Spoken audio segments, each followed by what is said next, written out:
My name is Kira London Nadu, and I am a strategic advisor for the Cannabis and Psychosis Exploring the Link project. I'm joined today by a lovely guest, Stephanie Coronado-Montoya, who will introduce herself now. Stephanie, take it away. Yeah, hi. So I'm a Ph.D. student in biomedical sciences at Université de Montréal. Originally, I come from the States, so I did my studies, my undergraduate studies there in psychology, and then I went on to do a master's in psychiatry, and now I'm working in biomedical sciences, so working more in the cannabis field and psychosis field specifically. So definitely really up our alley, and I'm sure you'll be teaching us a lot today.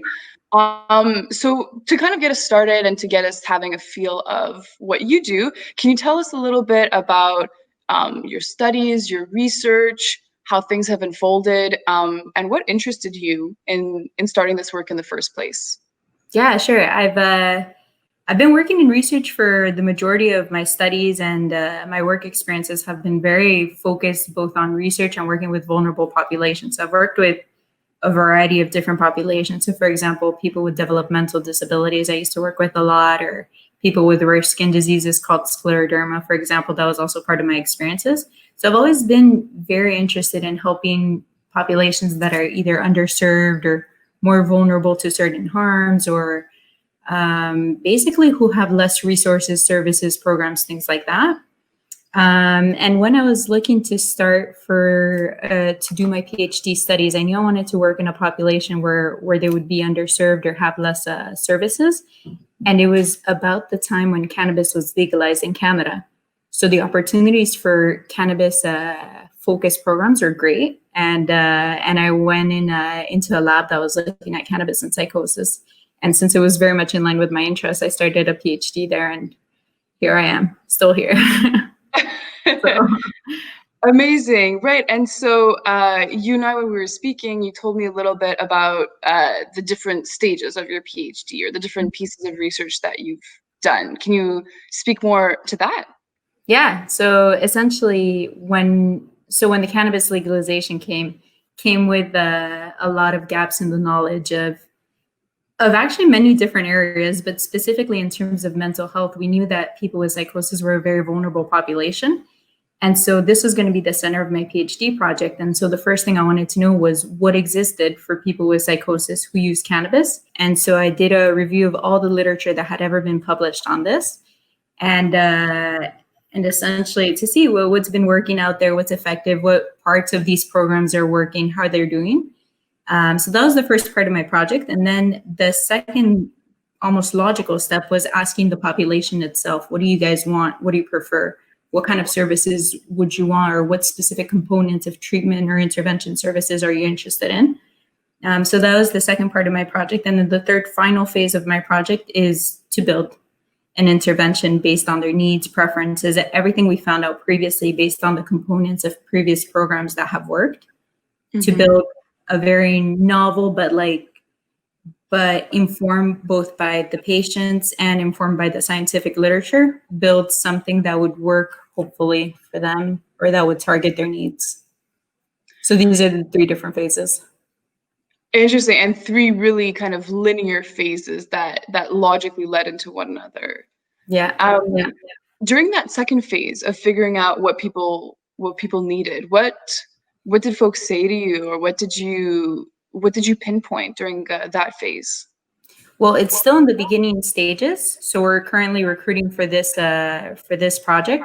So we still don't have the findings in terms of that. But what I can tell you is the method that we're using is a bit innovative for our field, because we're essentially using a marketing method and applying it to psychology. So I think in marketing, one thing that they figured out really well that we don't do enough in research is asking the consumers what they want in terms of their product. And this is very logical, and we all know about consumer research, and there's always surveys and everything. And this is why certain products are so appealing. It's because it was informed by the people who want to use it. Whereas in our interventions, often this is one of the pitfalls where that little component is missing, and it's so small and yet so important. So what we're doing is we're using this method that marketing surveys often use, that essentially asks, you have the same product, and it has different components that will always vary from product to product. And then the patients will answer this survey and say, I prefer this product, which is in fact an intervention. And through our analysis, after our analysis, we'll figure out what exactly are the components that make our product, which is the intervention, more appealing to them. And hopefully by doing this, we'll be able to really pinpoint the really important components, and this will inform the development of our application eventually. Interesting. And as you said, very innovative. The folks who you're doing this research with, like the folks who you're looking to set up an intervention for and some supports for, are these people who all use cannabis and all have experienced or are experiencing psychosis? Yeah. So all of those are two main criteria. Is essentially people have to have had a first episode of psychosis and being currently treated at a early intervention services clinic. Mm-hmm. And as well, they have to use cannabis, whether this means having a cannabis use disorder or not. Because as we found out, and this is a bit unfortunate, but as we found out through our systematic review of the literature, there's actually hardly any interventions that exist for this population. And most of the populations are working more towards abstinence, so stopping use altogether. Mm-hmm. And most of the interventions that exist are targeting specifically people with cannabis use disorder.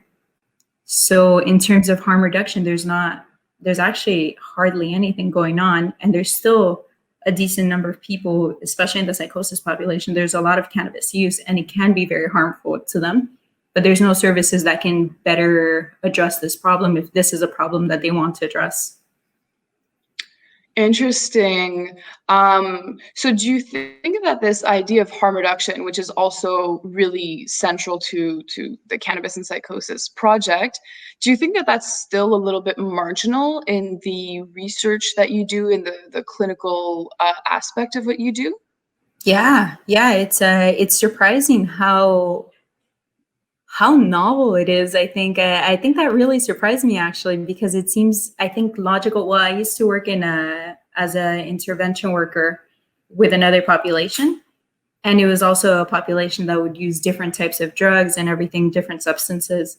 And that was one of the things that I learned on the field, was that harm reduction was a lot more effective than just going straight on for abstinence and just telling people, look, stop using this drug. Because as well-intentioned as that is, sometimes that's not what the person wants. Sometimes it's not realistic. Sometimes that's not what the person needs either. So I've been very a big promoter of this type of approach since I've had experience in different fields, and that was the one that seemed to work the most. And so when I came onto this field of cannabis and psychosis and I saw that wasn't being done much, I was super surprised that, again, while it seems really well-intentioned, it ends up being fairly ambitious to target abstinence specifically, and to not instead tell people, look, you use cannabis, you still want to use cannabis, that's fine, but let's protect everything around that use, you know? Mm-hmm. So that's something that's been surprising to me. And in the literature review that we did, we only found 5 studies that had ever looked at preventive trials. Oh, wow. Yeah, it was, and we did it from the beginning of time till today. So it was super surprising that there were such few studies targeting cannabis and psychosis in a prevention or harm reduction approach. Mm-hmm. And none of them were targeting harms. None of them were targeting the cannabis behaviors. It was all reducing cannabis use. So. Interesting. And so, well, actually, that leads me to my next question, which is about your findings and about how you're centering harm reduction in your own work, and what kind of other outcomes you're targeting aside from just, reducing your cannabis use. Well, we're actually not even trying to target reducing cannabis use. Not even? Okay, interesting. No, mm-hmm. We've made it because it's the harm reduction aspect of my work. So here I'm talking about the final phase of developing an application, and it's going to be a mobile app for super brief intervention. That's a mobile app for young people with psychosis who use cannabis. And we're not targeting this because we're mainly going for a harm reduction approach where we want to promote positive behaviors. Essentially, we want to promote a better consumption with less harms to the person, be it in terms of mental health, physical health, legal problems, things like that.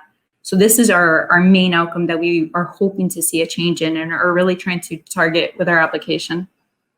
And because, again, our population is both people who use cannabis and people who have cannabis use disorder. So there's like two subgroups, people with and without cannabis use disorder. And so not everyone might find it necessary to reduce their cannabis use. It might be less relevant, and they might also not be ready to stop using cannabis.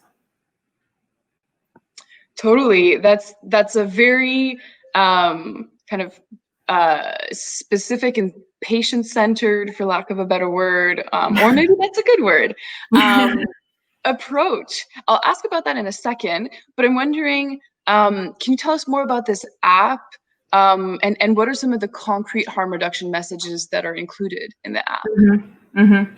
So again, it's a very brief intervention is what we decided to do based on what we see are the needs. And because it's a more of a harm reduction app, we're not necessarily aiming to reduce cannabis use. As I said, it's more, if anything, eventually, ultimately, the goal would be through the use of this app, they go and seek more help if that's what they need, and their actual physical and mental health gets better. So that's part of that. In terms of the harm reduction messages that we're really trying to promote here, it's like I said, there's a lot of behaviors, and this is a lot in line with things that we know about other substances or other harmful behaviors, but there's a lot of behaviors that you can take on while still using the substance that will make it less harmful for you or bring about less consequences. So for example, I'm almost addicted to candy. And I know that there's certain things that can be done to make this less harmful for me. For example, eating less candy per day, or having the less sugary ones, or having those made with natural fruits, or same with alcohol. You know that trying to have 5 drinks instead of 7 is already a better idea, or trying to only drink at night is a better idea. So there's a list of protective strategies like this for cannabis too. And so, for example, one of them would be trying to limit your use to weekends only, or trying to only consume at night, or trying not to consume before doing a physical activity. So it's a range of, so as you can see, like it touches on different things, like both limiting your use to avoid having negative consequences after in certain ways. So for example, avoid using in the morning because this would help you in terms of work or school. So you're not stoned at work, you're not stoned at school. So this could bring less problems in terms of work or academic life. Not smoking before driving, for example, that would bring about less legal problems. So there's a number of a list of strategies that are pretty helpful in that sense and don't necessarily target the quantity of cannabis use that you use. Love that. Yeah. And it's super concrete, but also super flexible, right? Mm-hmm. From one person to another. And so I'm wondering about this focus that you seem to have in your research on patients, on individuals, on individual goals. Can you tell us more about how you're involving patients in your work? Mm-hmm. Yeah. Well, the first one is, and I'm clearly very excited by this, the survey that we're doing, because as I said, so this is just to go back, this is the second phase of my project where we're doing a survey using this marketing strategy.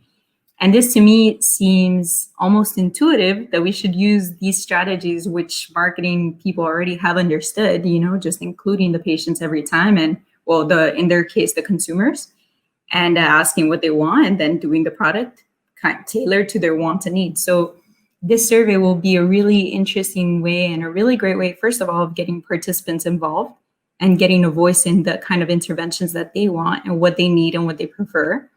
And this is something that actually came from my previous work at a lab where we used to work on scleroderma, the focused intervention, so rare skin disease. And so it's a rare skin disease. And so we had many theoretical ideas about what it is that these patients needed based on the literature, based on science and everything. And so we're creating an intervention for them. And then we had this patient advisory committee.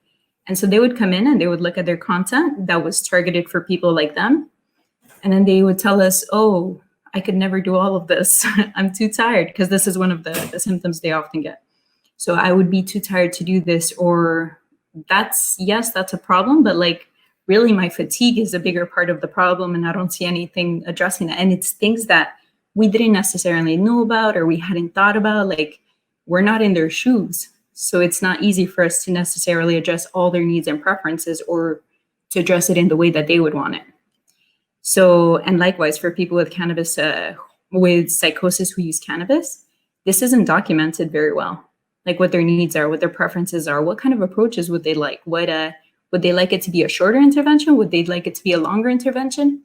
And the thing about the survey that we're doing, it's super informative for the researchers, and it's basically documenting this. So then all future interventions will just build on this. They'll finally know.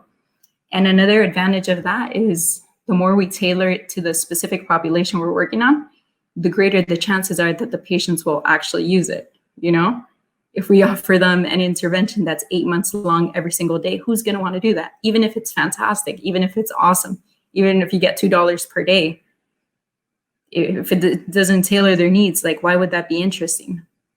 You know, so, and it's a waste of resources finally.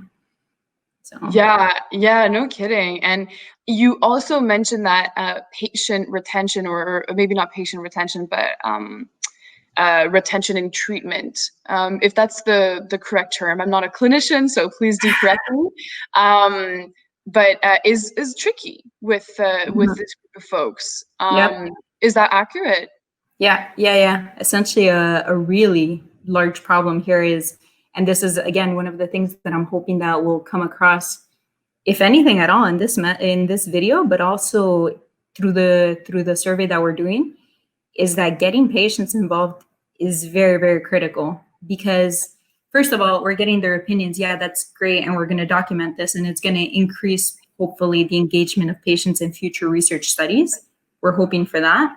But it's something that is a recurrent problem in all of the studies for people with psychosis. And it's unfortunate because there are programs that exist and there are interventions, but the number of patients who go and stick to it is very low because there's very low levels of motivation there. And so it's difficult to actually be able to help people if they're not showing up. So that part, we're hoping to, hence why this kind of survey is very, very important, is because we hope that by targeting specifically their desires, we'll be able to attract more people and hopefully be able to help them more. Right, and this makes sense, right? Like the conversation doesn't just stop at, well, people aren't showing up. The conversation continues into, why aren't people showing up?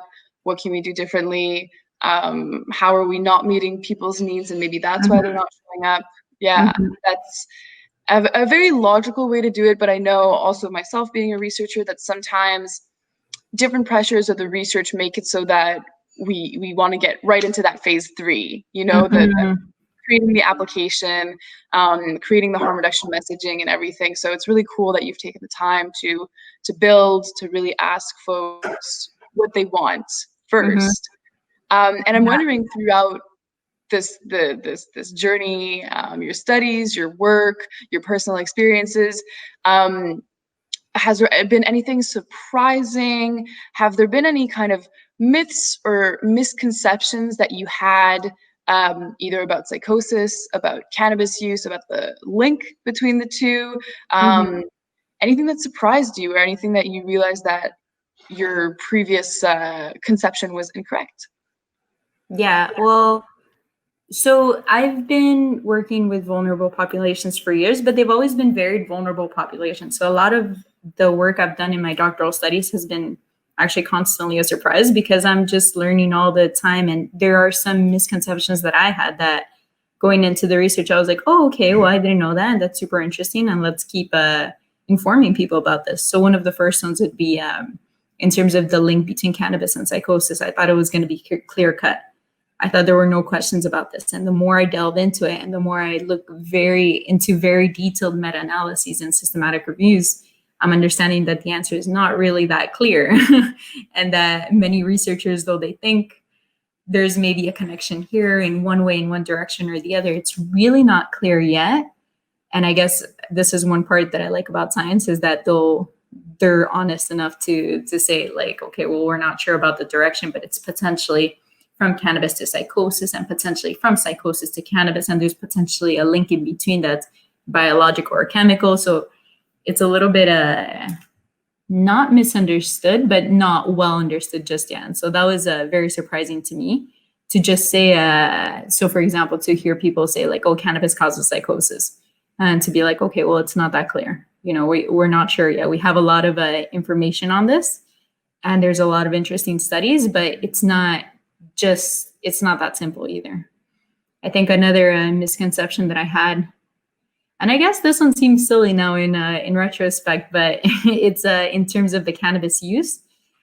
I, much like with other drug use, I just kind of assumed that if you're using cannabis and you're already vulnerable, so having a severe mental health disorder, for example, it would be a cannabis use disorder immediately, right?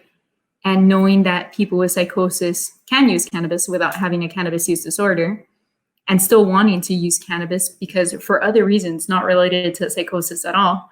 This part I was not aware of before.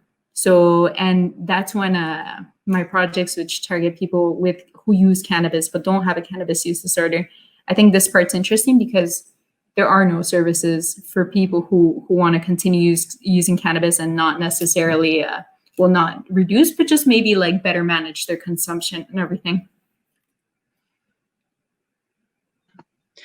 Yeah, absolutely. I think, this common thread in what you're saying is just how complex these things are, and why, by the way, we spend so much time exploring the link between cannabis and psychosis, which is the name of our group. So of course I needed to plug that in.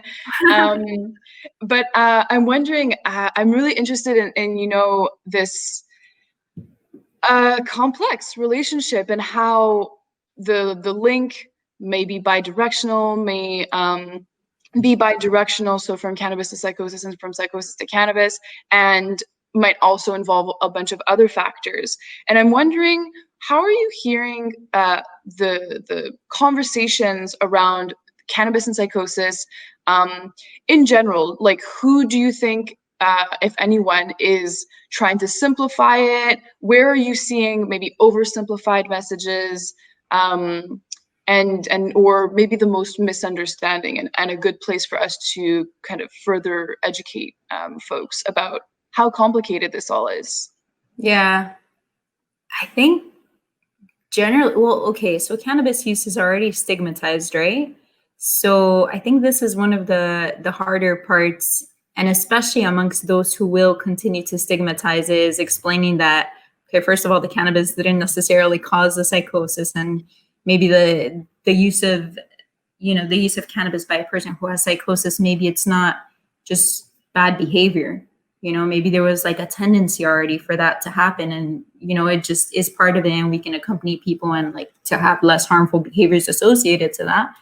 So I find, in terms of conversations, I would say more in the general population, where I see a lot of misconceptions and a lot of like oversimplification of this direction, which makes sense too, because we've been hearing for a long, long time the simple message that weed is bad. Just simple as that. Weed is bad, and it like just now in these recent years, we've been exploring more the benefits of cannabis, and for example, cannabidiol, and what can it do and how can it help, and these are things that are more recent, and it goes against a lot of what I think the general population was hearing of, just weed is bad and it causes problems, and if you're a stoner, this is terrible, or whatever. There's a lot of how can I say, misconceptions about it in that kind of, in just the general population, I would say. So in terms of education, I would say yes, definitely general population needs to hear a little bit more about how even the scientific community is not really sure yet about what the direction is.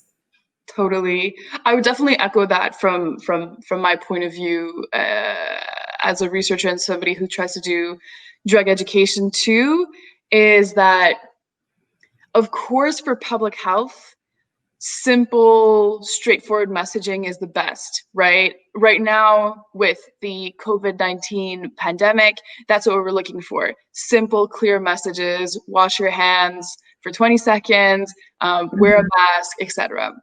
But when it comes to harm reduction, for example, for cannabis and psychosis, or for cannabis and your mental health in general, you have to have a conversation almost. It's hard to do Mm-hmm. really specific public health messaging. And yeah, so I definitely really relate to that. And I do think that there's still a lot of work to be done. Yeah. I think there's also, just to jump in there, but one thing that you said, I think it's one of the merits of Canada actually legalizing cannabis was just opening up the doors to further explore this and to see, okay, well, what are the potential harms? What are the potential benefits of cannabis? How can we protect people who are getting harmed from this substance? Because that wasn't existing before. And how can we protect them? Because I think maybe had cannabis been illegal here in Canada, it would have been a little bit more complicated to promote a harm reduction approach because it's illegal. So why are we telling them to continue using cannabis if it's not allowed? And how, on top of that, why will participants come forward and be like, hey, I smoke. I know it's illegal, but include me in your study. So it's just really open doors for us to finally be able to address the problem from a much more realistic approach and to Mhm. be able to reach people who might actually be looking for this kind of intervention or program. Yeah, yeah, absolutely. I would totally agree. I mean, also, this project is funded through the SUOP program of Health Canada. Thanks, Health Canada. Um, and that happened because of legalization, right? So we're able to showcase, for example, the stories of people who have gone through psychosis as a result of their cannabis use and how different that is from one person to another. Different, for example, on how they can continue to use cannabis after their episode. Mhm. Some people, it just does not work for them at all, and they don't use anymore. And then other people can still use kind of maybe more mindfully using harm reduction. So Mhm. um, it's yeah, for sure, really complex, and these conversations are just um, crucial to really getting to the bottom of it. And I Um, think, as you're mentioning now, I'm thinking about one of the most surprising things I think I found through my research was the reasons for cannabis use in people with psychosis. Because I would say both from the scientific community and the general population, I would hear, oh yeah, often people who have psychotic disorders, for example, self-medicate. So to me, hearing that, oh, self-medication, I was like, oh, okay, that must be true. I guess it makes sense. It made sense as an explanation and everything. And then when you actually look into the research, most of the people with psychosis who use cannabis use it for the same exact reasons that people without psychosis use it, right? Which I find is super interesting because it makes me think, okay, well then again, maybe abstinence is not the solution. Maybe they're using it for pleasure or out of boredom or to get high, just simply, and maybe we're pushing the wrong kind of services, not knowing, thinking that we're doing the right thing, but actually targeting the wrong problem. right. That's super interesting. I Mm-hmm. don't think I knew that. Yeah, I'm yeah. really glad that you do. I was very surprised when I heard that. Right. Yeah. Fascinating. Um, so I have just two last questions for you. The first one is contextual. So of course we won't be in this pandemic and this crisis forever, but for now we do want to speak about how the COVID-19 crisis is affecting this work. So I'm wondering Mhm, if you've seen any effects of this crisis in your research or other aspects of your work. mhm, mhm. Well, there's definitely been an effect because we had to stop recruiting for the patient survey, which is really unfortunate. So we had to stop recruiting for a number of months. However, this has pushed us to amp up our recruitment methods. So it went from a Quebec study to a pan-Canadian study in order to actually be able to speak to more have more different diverse opinions throughout Canada in different contexts and provinces, essentially. So while it was kind of negative for us at first, it actually allowed us to expand the kind of survey we were looking at. So that was actually ultimately not as bad as we thought it would be. In terms of, however, the population, there has been more documented cannabis use or substance use in general, which has been really unfortunate. And people with psychosis, there tends to be not just cannabis use, but other substance use.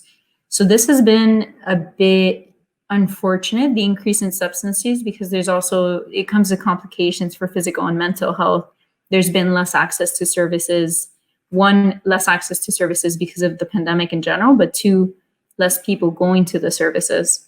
So it's already, it can be a population that, you know, is more isolated and has harder access to resources as it is. And this pandemic just made it a little bit harder, that much harder, not just to recruit participants, but to be able to have such easy access and to speak to them and to involve them in research. And so that's going to be, I think, an ongoing challenge because of the pandemic. And hopefully it won't be too bad. It won't affect the participants or the population too much, and they'll still be able to, you know, find the motivation to go and participate in studies that might be very beneficial for them. Yeah, definitely. And especially thinking back to what you've mentioned already about patient care and patient involvement and retention in treatment or in different harm reduction interventions. So yeah, certainly this crisis, this pandemic is very far-reaching, affects a lot of aspects of our lives. So yeah, we tried to adapt. And I'm happy to hear about the adaptation in terms of making your research pan-Canadian. Yeah. It's been good. It's been good because we've not only made the survey pan-Canadian, but now it's opened our access up to other Canadian sites. So for the application that we're developing and we're going to eventually test in a clinical trial, this will also become pan-Canadian. And so it's really great because we'll have a variety of opinions, and, you know, the Quebec province has its own context and the other provinces have their own context. So it'll be really great to have a more generalizable kind of perspective on what works, what doesn't work, what people think. Yeah, I love that. That's a really fortunate twist, I would say. Yeah, it's not all bad ish. Yeah, we can make meaningful things happen for sure. And so to kind of finish us off, I'm wondering if you have any final thoughts about this subject or final takeaways for folks who would be watching this. I guess just as a general harm reduction message, I would say that for those people who continue to use cannabis even after having psychosis, it doesn't, you know, there might be a lot of people who say, okay, you should stop in, and it's easier. First of all, it's easier said than done. Second of all, you might not want that, but there's so many strategies that you can apply that are either evidence-based or anecdotal, but still can probably protect you from a lot of harms. And so it's getting, you know, being aware of these strategies and trying to apply them as much as you want, or trying to apply just one, and it'll already improve your life by just that much, you know? So I think that's one of the most important things I think that we don't hear enough about, unfortunately. We often hear black and white messages like, just don't do drugs. And who does that work for? I mean, it works for a lot of people, but not everybody, you know? And so to be able to become more aware of these other messages that can actually be super helpful and that can help you prevent problems in school or at work or with your family or legal problems or things like that. I think it's something that should just be more generally known in the public, especially for cannabis users. Amazing. I think that's a great way to end it. Thank you, Stephanie, so much. This has been really informative. I've learned new things, and I'm sure that the people who will be watching will learn new things too. Thank you so much for your time. Great. Well, thanks for having me.